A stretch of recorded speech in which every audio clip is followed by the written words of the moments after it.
Apa Bu yang nak disampaikan sama Bu Siti? Karena sudah itu kan di screening Bu, yang mana kira-kira yang menjadi penyumbatan, apa asal usulnya, misalnya apakah dari kolesterol?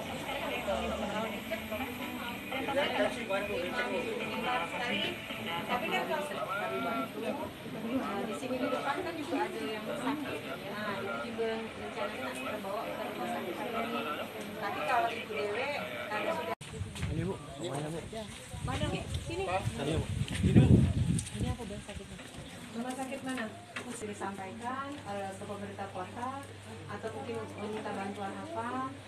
Karena ini kursi roda meminjam, berarti ya minjemnya dari mana? Di sinilah ada ini tanggung punya keluarga. Oh iya iya. Cuman dia lagi sakit juga Jadi makanya nggak dikembaliin. Kembaliin. Ya, jadi sudah ada kabarnya.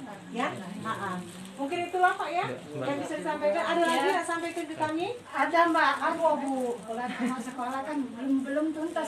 Hari ini kita mengunjungi Kecamatan Pelaju ya, dan memang ada dari laporan ada 3 warga yang membutuhkan pengobatan atau membutuhkan perhatian dari pemerintah Kota Palembang. Memang warga yang sakit ini banyak sekali yang cukup parah ya, ada yang kanker, ada yang tumor otak, ada yang liver, ada yang juga prostat, ada yang TBC.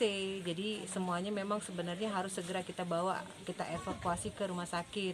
Tapi terkadang walaupun sudah difasilitasi dengan Kartu Indonesia Sehat, masih aja ada kendala karena memang rata-rata mereka masih sepertinya takut untuk dibawa ke rumah sakit karena tempat sesakit ya ada di rumah sakit supaya nanti penanggulangannya bisa lebih cepat, terutama untuk masalah penyakit-penyakit menular seperti TBC itu perawatannya kan harus khusus ya supaya tidak menularkan penyakit itu kepada keluarga atau tetangga dan yang lainnya.